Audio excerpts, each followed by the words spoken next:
isn't there, Chris? There is. They hatch asynchronously because, well, siblicide, you know, some of the young eating the smaller ones is a fairly frequent thing. You saw it in one of the nests before. It actually occurs in up to 33% of all of the barn owl nests. So 33% of all the nests that are out there at the moment with chicks in, they're going to be eating some of their chicks. And the reason for that, and as Chris said, we've seen it on Springwatch before, it is a survival mechanism, and it's due to the fact that sometimes there are bad years for barn owls. There aren't enough voles around, which is their principal food, or the weather's very bad, which means that they find it very hard to hunt. So, awful as it sounds, those little chicks are sort of like a larder in waiting should these disasters happen. However, as you saw there, they've been bringing in lots of food over the weekend. I know that all of you were very worried about that very little chick who now relishes in his new name, Bob. Thank you to all of you on the message board. Baby barn owl, apparently. Baby barn owl, you see, very clever. Work harder with the names. Which actually, that doesn't work though, does it? Because that's baby owl barn. Yeah. Barn owl baby, barn owl baby, barn owl baby. baby. Yeah, we got it in the end. We're just a little slow. Let's go to them live and see them now. And oh, no sign at all. Are they all right? We can see some little fluffy heads. Yeah, I've been looking at these and speaking to the story developers though, Kate, and I don't think there's any chance of this cannibalism at the moment because there's a huge amount of prey coming into the nest. There's plenty of spare voles lying around in the corner. I've no doubt that the adults are stashing field voles and other small mammals elsewhere. So it has cooled down now, and you know that they seem to be doing well, very well, plenty of food about. Now the only thing that we should be a little bit concerned about is the weather forecast, because apparently it could be quite wet for the rest of the week. That stash presumably will last a little bit. Well, we hope so, because owls don't like hunting in the rain. They hunt using their ears, and of course if it's raining it's very noisy and they can't hear as well their small mammal prey. But just going back to the thermometers, I thought, you know, we've got one thermometer there in the close to the nest. We've also put another one outside as a control thermometer, so we know what the actual air temperature is. I think what we should do is we should monitor the temperature maybe 3 times a day, outside and inside the nest, so we could develop a sort of a graph, and then we could maybe look at pants per minute. Okay, I like the idea of pants per minute. Okay, and we can maybe see if there's any correlation between temperature and pants per minute in Bob. Something perhaps to look forward to later in the week. Yeah. I'm already breathless with anticipation. Now then, we tried to introduce you to another new character at the end of last week, but failed because we were utterly upstaged by beavers behaving beautifully and live up in Scotland. So let's go now to this very pretty little bird. It is a common sandpiper.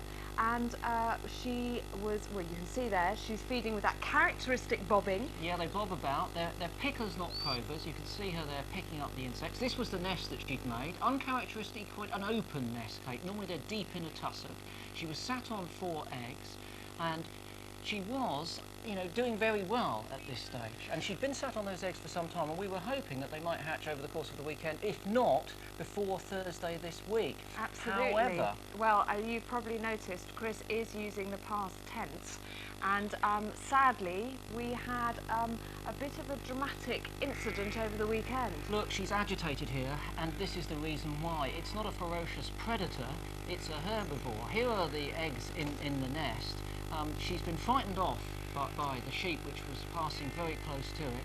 And here, she's obviously cleanly out of the way. Here you can just see the nest, and watch this, because the sheep is unbelievable. I mean, the probability of a sheep's hoof treading into the nest is horrifically small, but it actually happened. The sheep moved off, she went back and appeared to settle down again, but sadly, a short while after that, the eggs had all been kicked out of the nest, if not trampled, and I'm afraid that she deserted.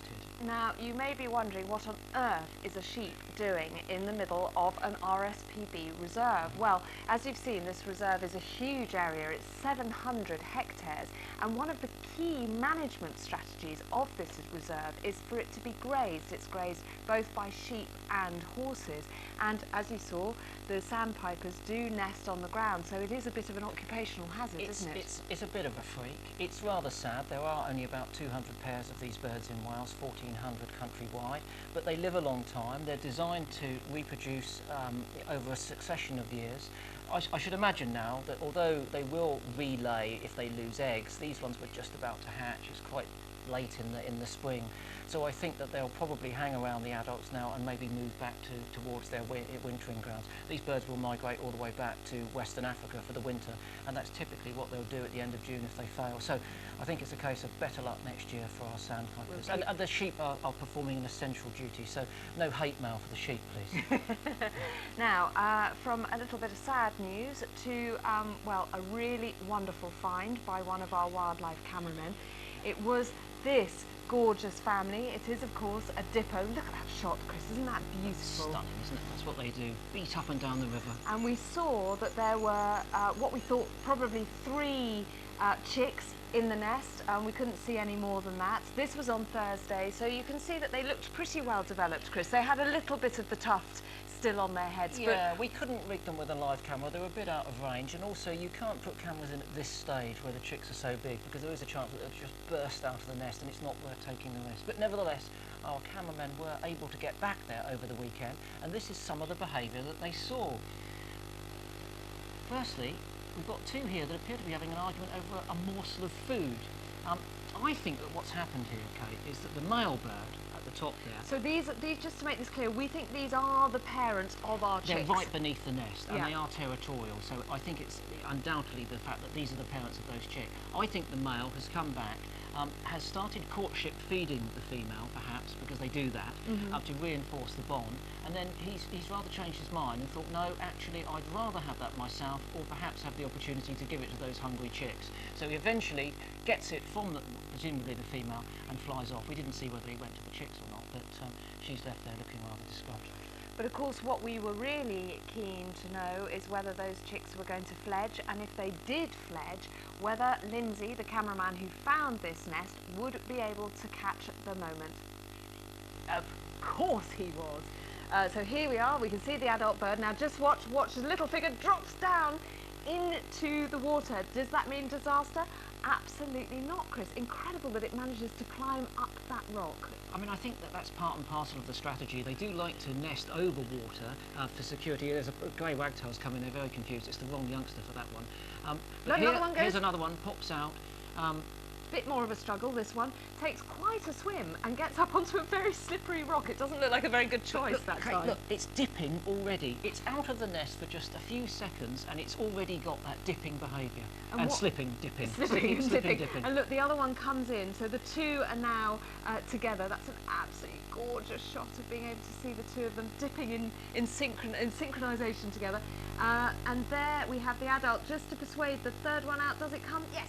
There it is. So all 3 safely out of the nest. We were so worried. But this is extraordinary, Chris. Well, straight into the water. I've got to tell you, Kate, that these birds have a huge uropygial gland, which is their preen gland behind their tail, and they're constantly applying oil to their feathers to keep them waterproof. I can only presume that the young have been doing the same in the nest, and they're extremely waterproof when they come out for this very reason. But you know, that dipping straight away. There's still confusion over why these animals that live near rushing water dip. Some people think it's to camouflage themselves in amongst all of the turbulent water. Wagtails wag their tail, dippers dip, and even those common sandpipers, which we didn't see enough of, have that characteristic bobbing stance when they're alongside the water, but within seconds of getting out of the nest. You've got to have an advantage, or else it just wouldn't happen. It was absolutely amazing. Thank you very much, Lindsay, for getting us those beautiful pictures. Now, we like to challenge you, always on Springwatch, as you know, so we have a little question for you today. Have a listen to this.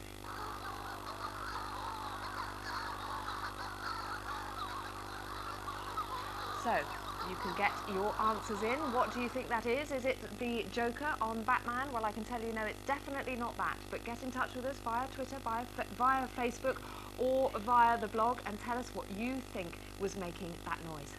I've heard that noise on a number of occasions, Kate. Have you? Typically when I tell you a joke in a caravan. Or is that you slamming the door and leaving? Now, every week we're joined with by a guest naturalist here on Springwatch, and this week we have the great pleasure of joining Yolo Williams. Last week we were up here with Charlie Hamilton-James. He was looking at beavers in Argyllshire. This week we're all the way down here off the West Wales coast, here, if we're zooming in, on the Isle of Skoma. And this is where Yolo is going to be spending his week, bringing us a number of treats when it comes to the local wildlife. Yolo. Hello Chris, croeso, welcome to Scomer Island, where we are broadcasting live from a veritable jewel in the Welsh Crown. It's the one reserve we have that can hold its head up with anything, anywhere in the world. Now remarkably, it's not particularly big, about a mile long by a mile wide, but it is jam-packed full of wildlife. Now we're here all week thanks to the kindness of staff from the Wildlife Trust for South and West Wales and the Countryside Council for Wales, but our wildlife cameramen have been here throughout the spring. Filming what? Here's a taster.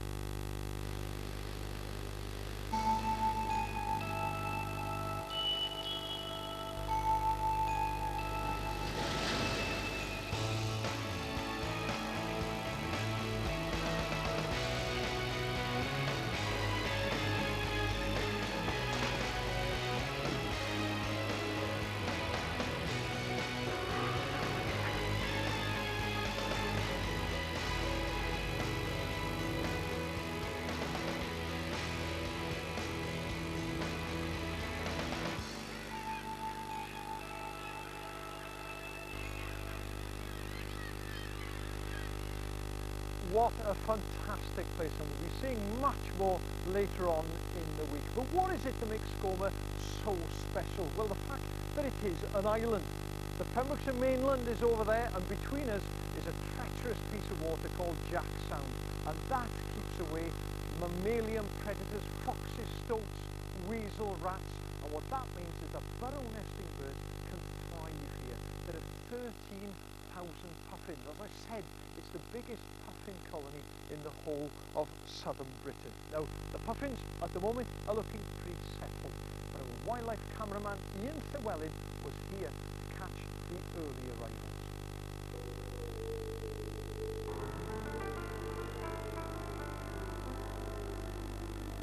Through winter, Scomer is a lonely place, battered by Atlantic storms.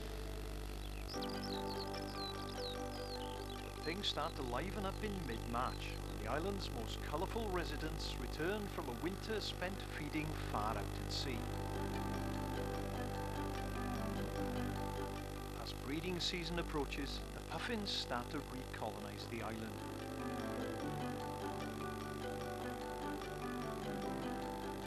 The birds reunite with their same mate from the previous year. Know each other again with a spot of bill rubbing. That's a kind of puffin foreplay. Puffins can live for up to 25 years, so these birds could have spent many breeding seasons together. Perhaps they first courted when Margaret Thatcher was still Prime Minister. When birds have rekindled their relationship, it's time for a spot of nest building.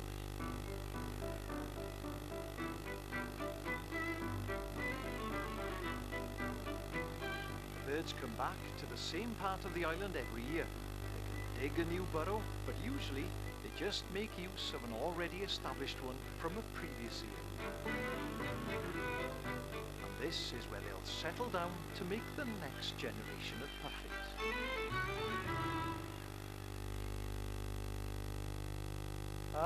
It all looks so peaceful, doesn't it? But don't be fooled, puffins can be neighbours from hell. Have a look at this. This is early in the season. One puffin has already established territory around the entrance to its burrow. Another one encroaches, and all of a sudden they're fighting away. And you thought that those beaks were colourful and used to love each other's partners. Well, they're not. They're used for fighting as well. Intertwined beaks then. These fights can go on for several minutes often. Thankfully, this one was over quite quickly, and the victor takes the spoils. Not only does he get his burrow, but a beakful of feathers there as well. Beautiful birds? Well, they can be. Now on the mainland, we all know that the housing market is in recession, but here on the island it isn't. Business is booming. All the birds fighting for the best burrows, and it's all about breeding, because the best burrows invariably hold the more experienced birds, and they are the more successful breeders. Now we know that the puffins here, the first ones laid eggs around the middle of April, and that those first eggs hatched roughly 10 days ago. And we'll be following those puffins through our cameraman, Steve. Say hello, Steve. And before the end of the week, we also hope to be able to show you a puffling. Yes, a puffling. That is actually what a baby puffin is called. We'll also, of course, be showing you a lot more birds from the island. But for now, it's back to Kate and Chris at Ynys here. And Chris, to help you with your Welsh, it is Ynys here. Ynys here. Ynys here. Thanks, Yolo. Now, Martin. Yes. Come in to Dick Squires and Fiona Evans' garden. They kindly invited us in this evening because there's a real treat. What on earth is that? Chris, that is an F91W alarm chronograph, and it's water resistant, it's high fashion. I'll tell you what it is, though, shall I? It's a crime. It's a crime against taste. It's beautiful, look at that. It really is a crime against taste. Now look, remember our buzzards? Now we can go live to the buzzard's nest. Let's have a look at it. There it is. Chick's looking rather well fed, Chris, wouldn't you say? I think it is looking healthy. healthy. I mean, it's changed a lot since we last saw it. Lost a lot of the down, a lot more of the body feathers have come through, so it's looking browner. Still a speckling of down on its head, but it's definitely making good progress, and it's been enjoying a great range of diet. Last week we saw it eating a meadow pipit, some young tits, fledgling tits, a duckling of course, a frog, but also snakes. And in fact, today I looked at this, Martin, and it brought in a snake which was still alive. Yes, look at that. It's a bit unfortunate, isn't it, looking at that snake? It is for me. I'm a great fan of the grass snake. Well, you imagine swallowing it though, Chris, and it wriggling around. Indigestion, obviously. Yeah, sorry for that buzzard. What's this? The snake. The snake. What's this, Chris? This is a book. This is my notebook from 1974. Lots of You can't put your arms around a memory, but you can read about it. Look at this. 23rd of March 1974, I was massively into grass snakes. I caught one in Rhinefield Pond. I grabbed it, threw myself into the pond. It says here, he feigned death and smelled immediately. He did not bite. I measured him, 24 inches long, pre-metric I'm afraid. And then later it says at the top here, he was stolen the day before I went to the Isle of Wight. Stolen by who, Chris? Well look, I know it's the best part, well it's more than 40 years ago now, but a bloke called Dave Leggett and his mate Matteson came round my garden and stole my glass snakes. I'll see you in court. He never forgets, lads. I never forget. Anyway, look. Now, shall we go across here? Because we can actually see the place where the snakes are. This is the snake, what would you call it, Chris? Well, this is where they've all come to lay their eggs, I think. This is actually, now they're in bed because it's too cold for them. They wouldn't be out now, so we can approach fairly close. Yeah, we wouldn't have come here earlier, so we can move in because literally all of the snakes would have either disappeared in there. Okay. And this is the live camera. There's a live camera. There it is. Over here, oh, there's a watch. Okay, live camera. But earlier in the day, was it early in the day? Have a look at what this looked like earlier as well. Have a look. Now you can see the snakes. This is a time lapse. Not one, Chris. Not two. Loads of snakes. It's not masses against the grasses here. I think what we've got here is a huge number of female grass snakes that have come to this compost heap to lay their eggs, because as it ferments there, it generates heat, and it's that they use to incubate their eggs. They get in amongst there, lay somewhere between 10 and 40 in a big sticky mass. At the moment there could be hundreds in there. Eggs? Let's dig in, Chris. No, no. Not yet. No, We've got be wrong. in August or September, all of the young snakes will come out, about pencil-sized. Absolutely exquisite. But let's take a look at this, because here's a closer view of these snakes. Now, the females are generally a bit more robust. Their heads are a little bit wider. There might be some males in here too. They might have come along being inquisitive. But they do return to these breeding sites, these egg-laying, not breeding sites, they actually mated long ago in April, but these egg-laying sites, traditionally, and they're very important these days because so many compost heaps have been lost, and they won't come to a compost heap if it's in a bucket, of course.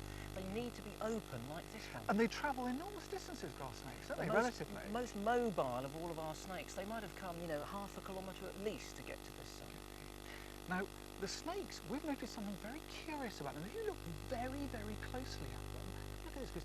Can you see there are tiny little animals, mites, rushing around, they're infested. And I'm no expert, Chris, but they look very like Ophionisus Natrixus. I think they're the Natrixus, yeah. Natrixus? I mean, they're young ones, obviously, because they're white, and adults would be brown. But That's my guess. Normally you don't see this many on them. I think that the mites are taking advantage of the fact that there's a large number of snakes here. So it's the best place to get from snake to snake. Perhaps there's been a hatch of these mites in the compost heap, but typically you don't find that many on them. Very Anyway, uncomfortable. before we Freaking move on, horrible. it's just something I want to, just something I just want to put down here. Okay, just put that very gently there like that. Anyway, Martin, I'm not gonna during make the any course of the year, snakes will eat somewhere between 4 and 5 toads. Very interesting. I thought they'd eat more, but this whole area is absolutely crammed with amphibians of many different types. And I went out and I saw a remarkable sight. Have a look at this. Oh my lord. Look. There are literally hundreds, if not thousands, of tiny little toads here. Look at this. I'm just going to wet my hands first because they like your hands to be wet and moist. I have never, ever seen anything like this. And they're sort of Dick Whittington toads, if you like. They're all setting off to seek their fortunes elsewhere because it's warmed up today and they've all come out of the pond they were born, the Natal Pond, and they're going off to look for somewhere else to live. And it's quite a dangerous thing for them to do as well because, of course, the local blackbirds, all the other things that come down and eat them, they're going to find out soon, and a lot of these aren't going to make it. I had no idea you'd ever get so many altogether. Extraordinary sight. I've never ever seen anything like that. It was like a biblical play, only quite nice. But Kate, have you ever seen anything like that? Absolutely never. I don't think I've ever seen such a mass of new life all in one place. We've seen sort of little frogs hopping out of the pond, but never that great seething mass of toads. Now, Springwatch is made thanks to the help of an amazing number of wildlife experts. And this year we have really taken advantage of the extraordinary expertise of two men, Steve Roberts and Paul Hatfield. They are licensed nest finders, and because of their extraordinary knowledge of birds and their nesting behaviour, they've been able to find a first for Springwatch. Now, just to give you an idea of how skillful these two men are, the nest is just down there in front of the water, Chris. I'm going to try and point it out to you. You've got the sort of crescent of bushes, and then there is a sycamore sort of sapling just to the right of that, tucked right down in the grass is a tiny nest, and it belongs to this bird. Let's go to it live. It is a grasshopper warbler, and isn't that special? They're very special. They're desperately hard to find. I only found one of these when I was a kid when I used to go out looking for nests. Now, a lot of people might think, here's a little brown bird. It's not a terribly special species. It is a little brown bird, and for that reason it advertises itself in a very different way, and that's through its song. Now, take a listen to this, because it's extraordinary. It's very monotonous, it's very mechanical, it's 2 notes repeated, and it goes on and on and on. The males produce this when they get back here in the spring to attract the females. Now, on average, Kate, they will sing for about 4.5 minutes. The record is for one bird in Luxembourg that sang non-stop for 2 hours. It made that noise for 2 hours. Now, sometimes they will produce like 1,400 notes in an hour. During the course of a night, they might actually produce 250,000 notes in one night. And it can be terribly ventriloquial. They're difficult to identify.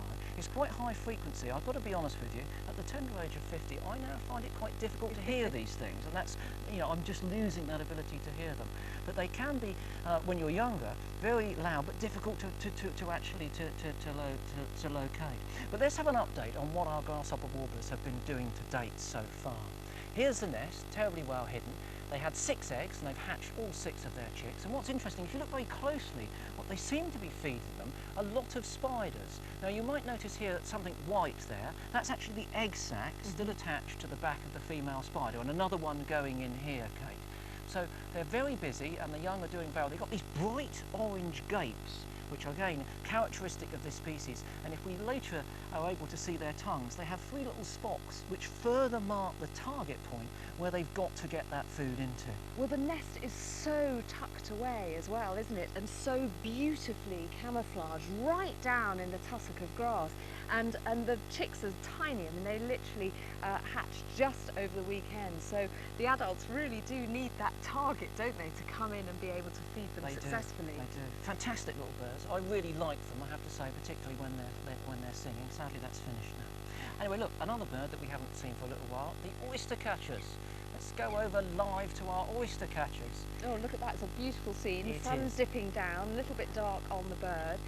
Now, we don't know whether that is the male or female, but if you were watching last week, you will know that one of them had a slight limp. That bird is sitting on 2 eggs, and the nest is actually sitting on a wall about 8 foot off the ground. Let's have a look at what they were up to over the weekend, because we did see, Chris, both adults in attendance, and they are absolutely sharing the incubation of those eggs, aren't they? Yeah, they've got the 2 eggs there. They're very well camouflaged on top of the wall. I'm sure that's why they put them there, and perhaps to keep them out of the range of some of the ground predators too.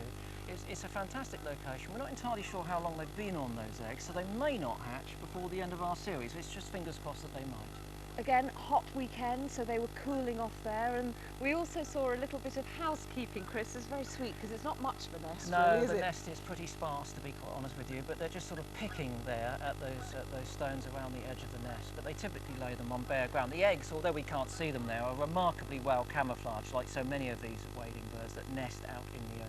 They're also doing a bit of dilating there, rather like the owls, trying to stay cool in the warm weather. Well, that is the thing, because we have seen a lot of very hot birds over the last couple of days. You saw the owls panting, the oyster catcher there. So, Chris, how do birds and animals regulate temperature when the temperature gets a bit extreme? I stroke my imaginary goatee and say, take a look at this. Oh, there it is!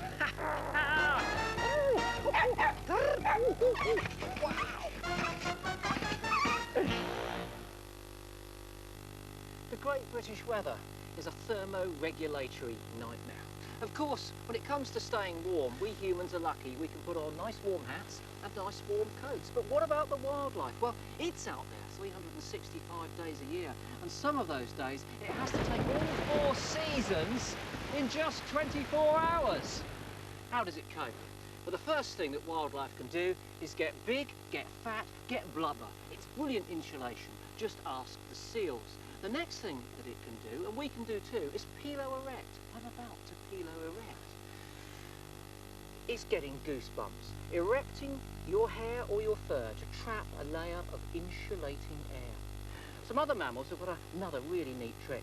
They have what we call a counter-current heat exchange system. So the blood vessels carrying the blood, which has been to the body's extremities and therefore is a little bit cool, run very close to those which come out from the heart carrying the very warm blood. The warm blood heats up the cool blood so it doesn't shock the animal's metabolism when it gets back to the core. That's all okay when it comes to, you know, staying warm when it's cool, but what about when the sun comes out? And it's all about staying cool when it's hot. Well, the first thing you can do is get lazy. Think of all of those deer sat around on a warm summer's afternoon. They're not moving, so they don't generate any heat, which they then have to lose. If they do get hot, you might see them panting. Cue the poodle. We don't need to pant, because we can sweat. Both achieve the same thing, though. It's about evaporating water from the skin surface to keep the body cool. And there's one other trick that mammals have. Basically, they can pump the blood very close to the skin, so any air currents that come by cool it, and the blood is transported back to the inner parts of the body to keep it cool too. It's called blushing, and I did a lot of that between the ages of about 14 and, let's say, 30. I used to tell all the girls that it was cool. Sadly, they just never believed me. Oh! Wow! Have I ever made you blush? There's still time. Now then, let's go back to Skoma and to Yolo Williams. To Skoma Island. Welcome back to Skoma Island. I tell you, it's all going on here now. Puffins galore, gulls everywhere as well. And this often happens of an evening when the puffins come back. They'll spend quite a bit of time on the water in huge rafts, cleaning the feathers. Very important, of course, for a bird that spends most of its time out at sea. And also they'll then come up along these cliffs here in their hundreds, loafing, basically not doing very much. Also a few fulmar here nesting, and I do like fulmar, stiff-winged birds like Welsh albatrosses. Now earlier on in the week I went over to the far side of the island to see how some of these nesting birds make use of the sea cliffs. This is the Wick. It's the most impressive seabird colony on the whole island, and it's fascinating to watch the birds here. You've got 4 different species. They don't compete for nest sites. All 4 nest in different areas on that one cliff.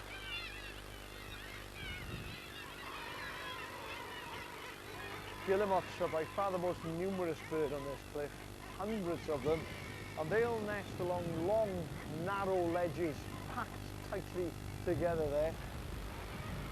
Then you've got razorbills, but nest in a completely different place. They look for smaller ledges, they look for little crevices, and they nest in 1s, 2s, 3s and 4s. Then you've got the fulmar. They tend to nest higher up, towards the top, sometimes 2, 3, 4 in a row, sometimes singly. And finally the kittiwakes, the bravest of all. They are nesting right down just above these crashing waves where they've built their nests of grass and mud. So you've got 4 different species nesting in completely different sections of the cliff. It's amazing just how precarious some of those nests are. Not just the kittiwakes either, nesting there just above those crashing waves. How about the guillemots? Hundreds of them nesting on a very narrow ledge. How do they avoid kicking the eggs into the sea? Well, here I have a guillemot egg, an old egg I must emphasize, from a local museum, and look at the shape of it. It's conical, almost triangular. And if you come down to the ground with me, I'll show you how it works. Imagine this is a narrow ledge. A guillemot kicks the egg. What happens? It doesn't roll, it just goes round and round and round, thus avoiding being kicked into the sea. Now those birds we saw there, that footage was from about 2 weeks ago, but we have got up-to-date footage from yesterday morning, so let's have a look and see how things have developed since then. You'll see now these are razorbills, beautiful black and white birds with this wedge of a bill, and they have chicks. When the adults is brought in, probably a sprat there I think for that chick. That chick is well over a week old, and they'll be on those cliffs only for about 2 weeks before they venture forth to the wide open sea. And we should also have some guillemots to show you here now. Here we are, packed there in their hundreds. These, if the razorbills are black and white, these are chocolate brown and white with a much longer, thinner bill. A chick there again. That chick, what, probably about a week old, so that will be there for another week. And we will watch these birds. Now, the scientists have been telling me that some of the birds are much earlier this year. Is that because it's been warmer, because of an abundance of food? Well, who knows?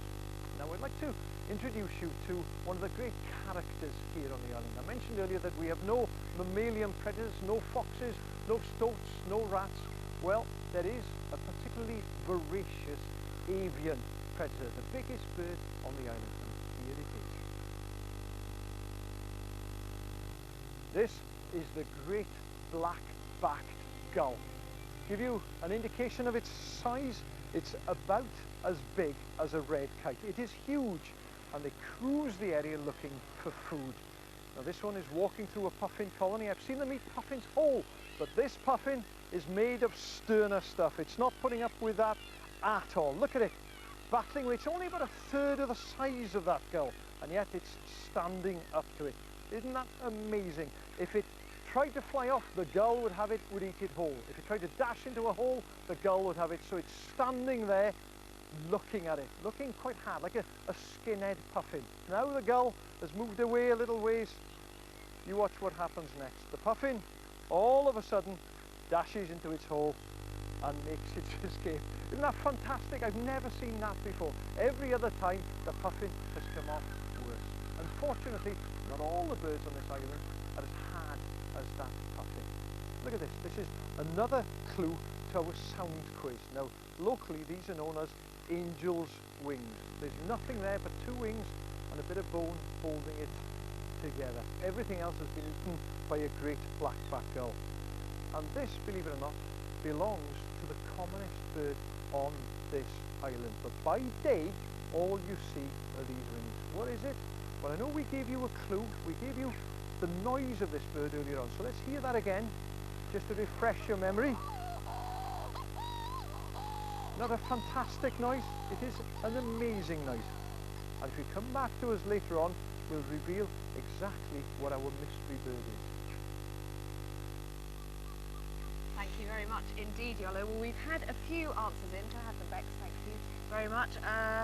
Robert Wookie got in touch with us via Twitter, and he thinks it's bats. I'm afraid not. Yolo did say it was a bird, but what sort of bird? Carmen Appleby on Facebook thought it might be starlings. No, I'm afraid not.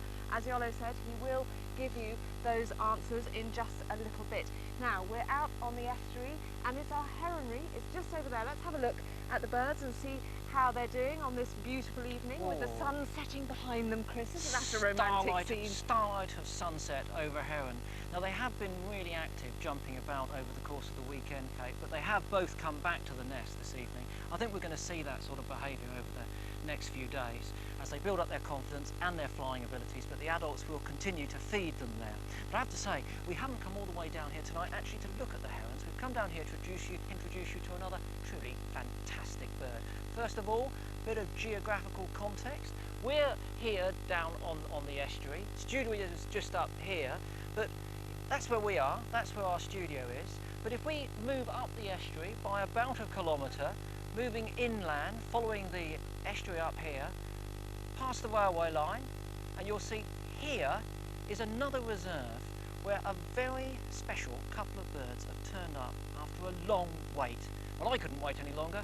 I went down there this morning to see them and find out what had happened. Take a look at this. The magnificent osprey, a bird that we very much come to think of as a Scottish speciality, but now it's come to this part of Wales. In fact, it's come to a Montgomeryshire Wildlife Trust Reserve just next door. Now, for 10 years, they just flew over this place, but 4 years ago, they put up an artificial nest to tempt them to stay.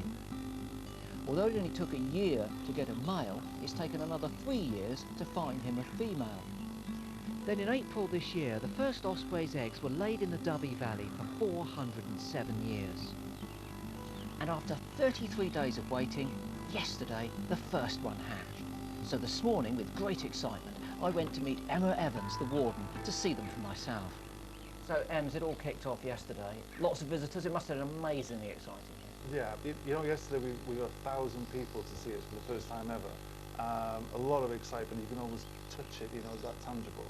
And we just witnessed history in the making yesterday. You know, last time the ospreys bred on the Derry estuary was 1604. To witness this live and on cameras, it's a day I'll never forget. Around about midday yesterday, one of the volunteers shouted down, "I think I can see a hole in the egg," so we all zoomed in on the cameras and everything. And by about 3 o'clock, 3:30 yesterday afternoon, this tiny little osprey chick had finally made its way out into the world. And what about the second one?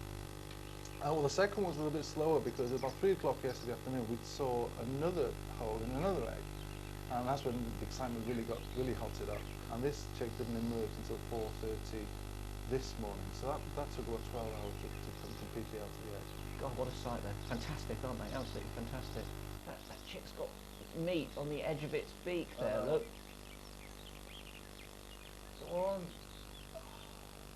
They're so close to it, aren't they? I mean, everything's been, you know, here, ready to happen. They're begging for food. She's got food. She's taking it in her beak, and she's just not quite getting it in their mouth. It's waiting for that instinct, isn't it? Because it's all there, it's all in the genes. It's just translating that into behaviour now and actually doing what the genes are meant to tell it to do. Well, no shortage of food, an attentive male. It's just a question of practice making perfect, isn't it, really? It is. You know, new behaviours. Will they get it right the first time? Who knows? Time will only tell. Well, Kate, just before we came on air, I spoke to Emma, and he told me that they had a successful feed at about 11 o'clock this morning. a little bit more food today, but still haven't had a proper decent meal, so we're going to have to keep our eyes on those birds over the next few days. They're not in the clear yet. Now then, our next film was made by a man who is a surfer and a photographer. His name is Mickey Smith, and this celebrates the glory of the seas around the British Isles.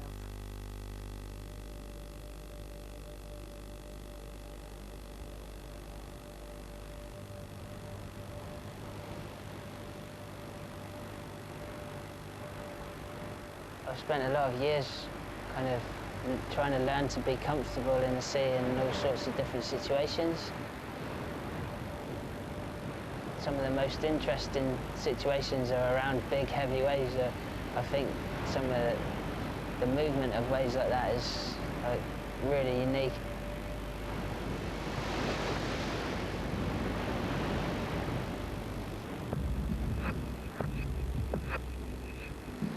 The power of waves like that is like one of the great forces of nature, I suppose.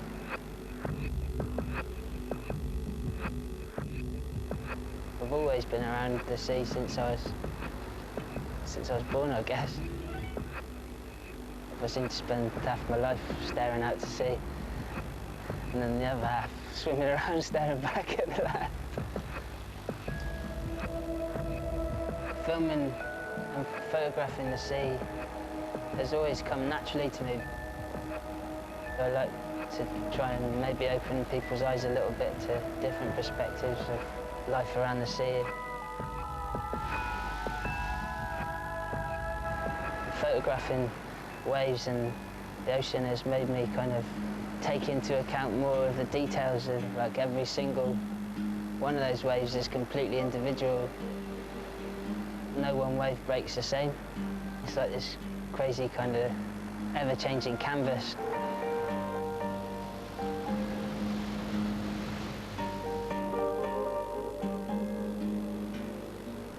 I like to kind of set myself the challenge of going out and trying to capture one beautiful moment from it each time I'm in the sea, you know? Little things around you, little details, and light moving on the surface of the ocean, kind of the mist hanging in the air after a wave, or like the rainbows through the spray off the back of a wave. Even over a couple of hours, things can change. A storm front can move through, the sky can go from purple to gold to black to grey to beautiful blue, you know? It's like all this stuff's constantly moving, the elements never stop moving around you, and it's nice to be, kind of feel like you're part of that and just observe it, you know?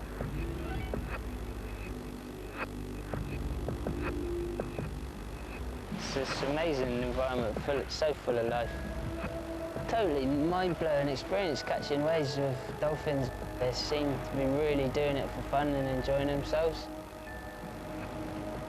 Sometimes you meet solo dolphins who are like, they're just cruising around the coastlines on their own. There's one called Dusty. You can tell she just loves riding waves. She just can't really figure it out because obviously we're nowhere near as good at it as she is. She's trying to help us out and teach us a few tricks, but yeah, we're just not cut out for it, really.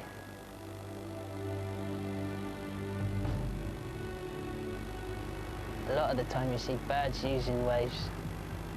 Obviously, as a wave's moving through the ocean, a big wave anyway, it must create some kind of updraft, and the birds seem to come along the face of the wave for ages, just gliding along it. I can't tell whether they're doing that for fun or whether they're doing that looking for fish, but it looks pretty fun to me. I wish I could do it. I like that feeling of isolation and being around the wilderness when it's really raw and lots of energy flying around all over the place.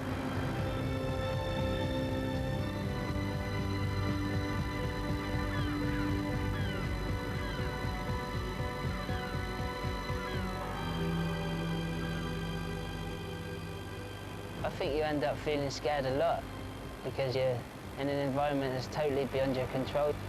If there was no fear involved in going in the sea, it wouldn't be half as much fun most of the time. You learn good lessons for life in general from putting yourself in those situations, really. Can't help but be humbled by that. I think it's good for you. It's good for you to be taken out of like thinking you're in control of your life and put into a situation where you're not, and learn to be okay with that.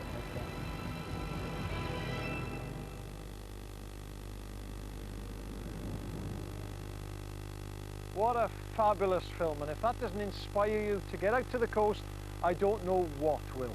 Now I know at home you're all itching to find out what our mystery bird is. Well, it's a Manx shearwater. What, I hear you say, is a Manx shearwater? All will be revealed now in this footage using special nighttime cameras.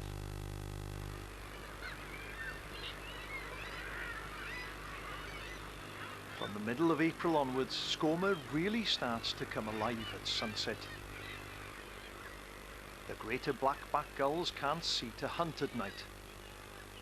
And soon the blackness is pierced by bizarre calls.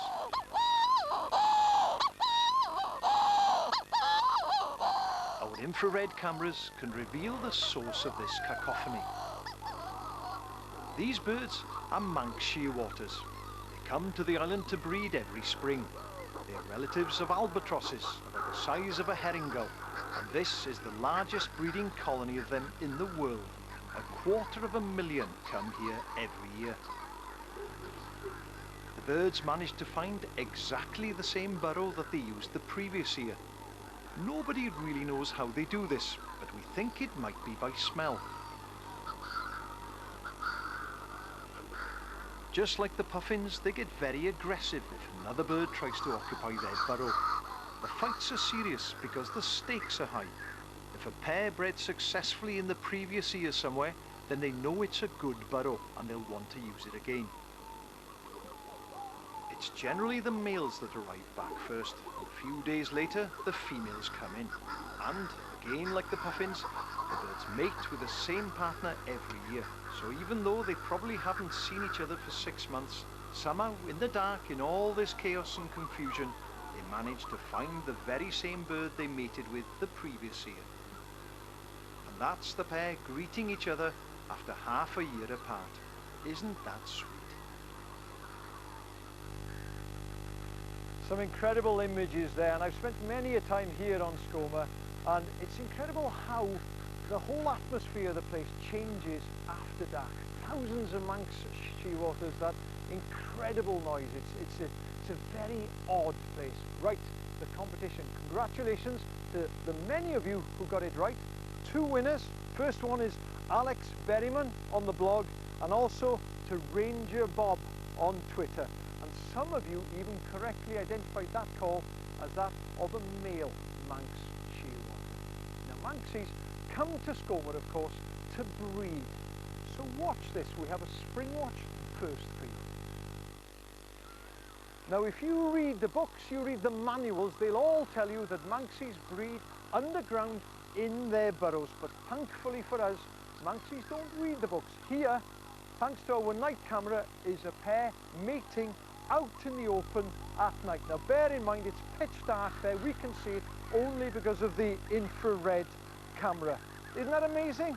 And I've spoken to some experts and all of them say that's the first time they've ever seen that. And what I find incredible is, as I talk to you, as I walk, there are thousands of Manxies underground now in their burrows. Most of the burrows you see up on the bank here will be occupied by these birds.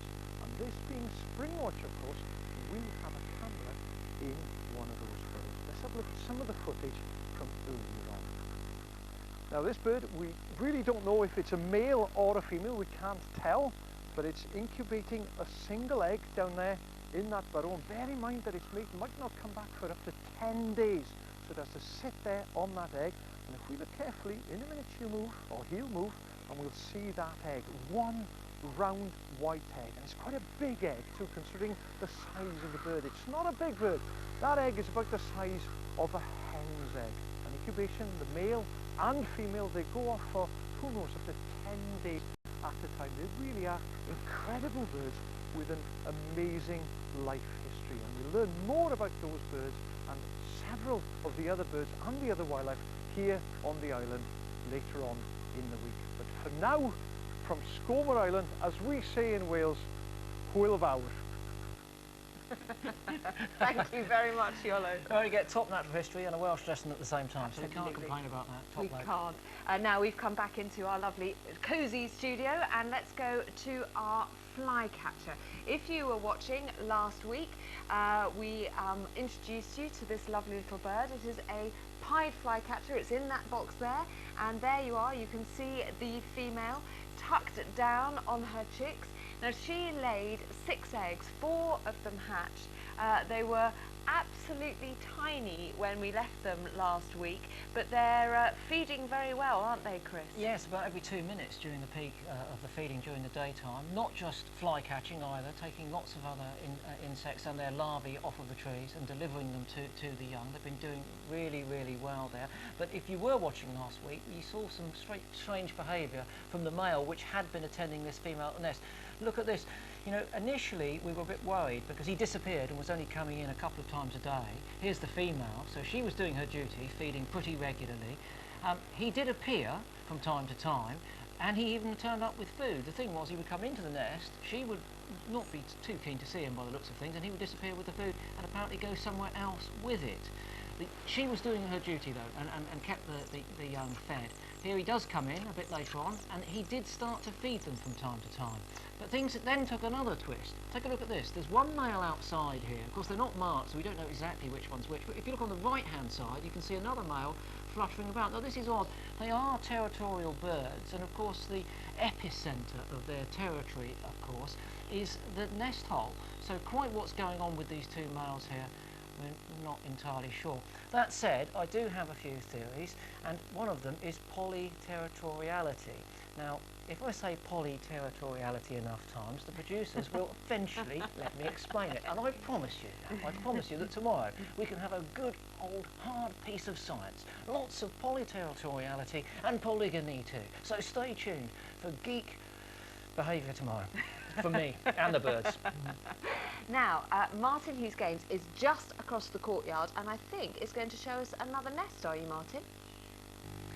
I am, Kate, but first I have to make a confession. Now, you may remember last Thursday I talked about Hedgehog Street. Now, this is a brilliant idea where you link up some of Britain's 23 million gardens by cutting a hole in your hedge to allow hedgehogs to move between the gardens. Now, I said, unfortunately on Thursday, that the hole should be 15 inches round. Actually, I meant 15 centimetres. That was the bad news. The good news is that when we made the film, there were 15 hedgehog champions in the UK. After Springwatch, there are now 3,335 hedgehog champions on behalf of Britain's hedgehogs. Thank you to everyone. Now, have a look in here. I don't know if you can just see up here. We've got a swallow's nest. Ooh. We've got 2 parents there just sitting up on the top. That's a slightly balmy place to build the nest. Now come out, let's leave them. They're settling down for the night. Okay?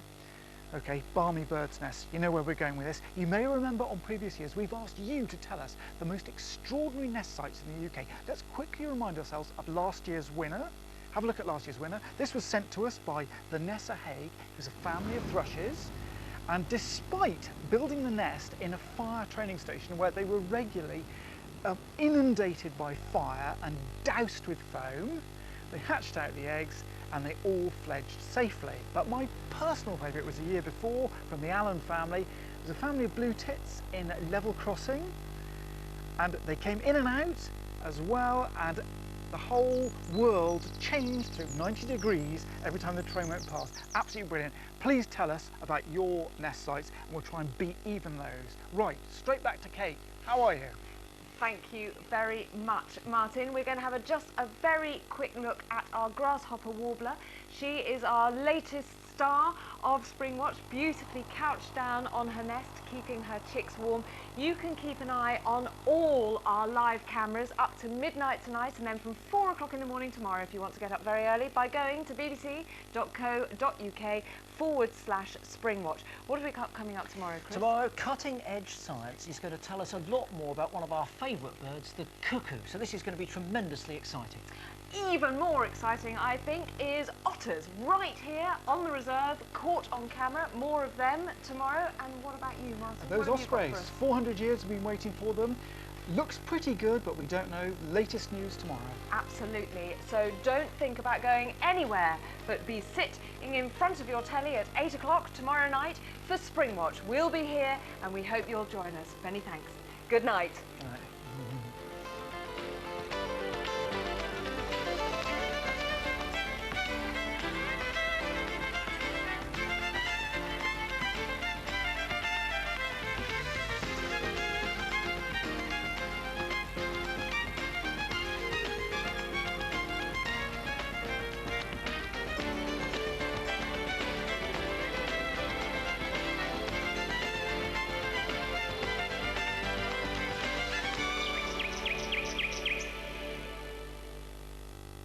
All watched over by machines of loving grace next on BBC Two. You don't have to be spontaneous to work here, but it helps. How long does it take Dara to put a polo neck on? Is it? What factor sunscreen would Dale Winton take going on holiday to the sun? We'll have to see what the referee gets out. I don't think any of us were expecting that. Monkey bouncers. They got a list of other monkeys. Your species isn't down, you're not coming in. A new series of Mock the Week starts Thursday at 10 on BBC.